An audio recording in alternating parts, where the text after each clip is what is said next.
ফেব্রুয়ারিতেই ত্রয়োদশ জাতীয় সংসদ নির্বাচন। সারা দেশ প্রস্তুত হচ্ছে একটি অবাধ, সুষ্ঠু ও গ্রহণযোগ্য নির্বাচনের জন্য। কি ভাবছে সাধারণ মানুষ থেকে শুরু করে আগামীর জনপ্রতিনিধিরা, সে কথা জানাতে ডিবিসি নিউজের ইলেকশন এক্সপ্রেস ছুটে যাচ্ছে সব সংসদীয় আসনে। আজ সারাদিন আছে সংসদীয় আসন 20 রংপুর 2-এ। স্বাগত জানাচ্ছি সিএসআরএম ডিবিসি ইলেকশন এক্সপ্রেসে। প্রায় 4.25 লাখ ভোটার অধ্যুষিত আসন রংপুর 2।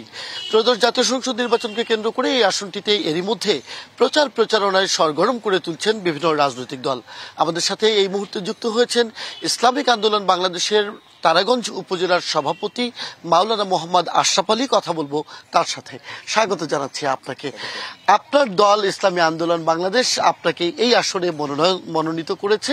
আপনিও গণসংযোগ শুরু করেছেন। গণসংযোগে মানুষের সাড়া কতটা পাচ্ছেন, কি প্রতিশ্রুতি নিয়ে যাচ্ছেন? আসসালামু আলাইকুম রহমতুল্লাহ। ডিবিসির আজকের আপনি সরাসরি একটু যদি বলেন। সাক্ষাৎকারের আমরা যুক্ত হয়েছি ইসলামী আন্দোলন বাংলাদেশ পীর সাহেব চরমানের মনোনীত রংপুর 2 আসনে। জনাব আশরাফ আলী, আপনি মানুষের কাছে যে যাচ্ছেন, কি প্রতিশ্রুতি নিয়ে যাচ্ছেন? আমরা মানুষের কাছে প্রতিশ্রুতি নিয়ে যাচ্ছি যে আমরা সংসদে আসলে আমরা তাদের প্রতিশ্রুতি হচ্ছে তাদের উন্নয়নমূলক কাজ করব। এলাকায় জুয়ানরা যারা বিভিন্ন মদ জুয়া বিভিন্ন কাজে জড়িত আছে তাদেরকে আমরা ফিরিয়ে আনে ইসলামের দিকে দেশের উন্নয়ন কাজের জন্য লাগার চেষ্টা করব। মানুষ আসলে কতটা সাড়া দিচ্ছে? আমরা ইনশাআল্লাহ 5 আগস্টের পর থেকে পুরোপুরি অনেক মানুষের সাড়া পাচ্ছি। ইনশাআল্লাহ আমরা সংসদে আসতে পারবো এই আশাবাদ ব্যক্ত করছি। মানে আপনারা কেন এই আশা করেন যে মানুষ আপনাদেরকে ভোট দিবে, সংসদে আসতে পারবেন? এই বদরগঞ্জ তারাগঞ্জ বাসীর জন্য কি এমন কাজ করেছে আপনার দল? ইসলামী আন্দোলন বাংলাদেশ তারাগঞ্জ বসি নয়, একেবারে থাকি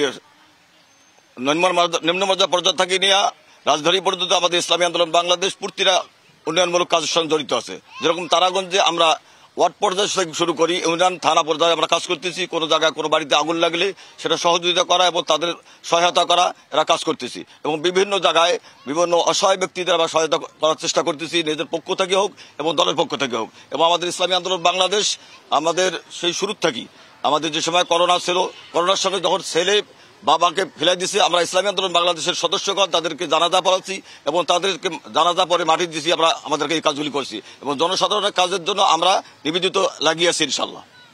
আমরা 24-এর যে বিপ্লব, সেই বিপ্লবে ইসলামী আন্দোলন বাংলাদেশের খুব বেশি সম্পৃক্ততা রংপুরে দেখিনি।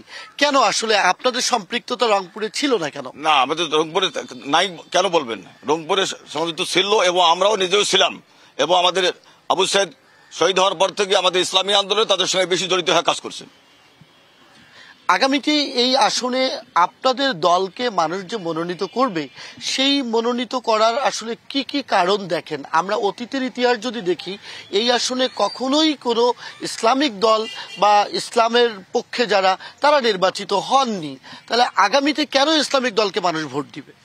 5 আগস্টের পর থেকে মানুষ একটু চিন্তাধারা করতেছে যে পরিবর্তন আনতে হবে। সে পরিবর্তন আমরা ইসলামী আন্দোলন বাংলাদেশ চাচ্ছি যে মানুষকে কিভাবে ইসলামের পক্ষে আনা যায়, দেশে শান্তি হয়, দেশ থেকে মদ জুয়া বিবেচার সব দূর করা যায়। এই জন্য মানুষ একটু পরিবর্তন চাচ্ছে। যে অন্য অন্য দলকে তো আমরা অনেক সময় জয়যুক্ত করি, সংসদে পাঠাচ্ছি, এবারে দেখি ইসলামী আন্দোলনকে আমরা পাঠাইতে পারি নাকি বা ইসলামী দলকে পাঠাইতে পারি কিনা। আমরা যদি দেখি এই আসনে বিগত 12টি নির্বাচনে 3টিতে জাতীয় পার্টি জয়ী হয়েছে। আপনারা 2001-এ আপনার দল জাতীয় পার্টির সাথে ইসলামী ঐক্যফ্রন্টে ছিল। এখন কি জাতীয় পার্টির ভোটগুলো আপনাদের পক্ষে যাবে বলে মনে করেন?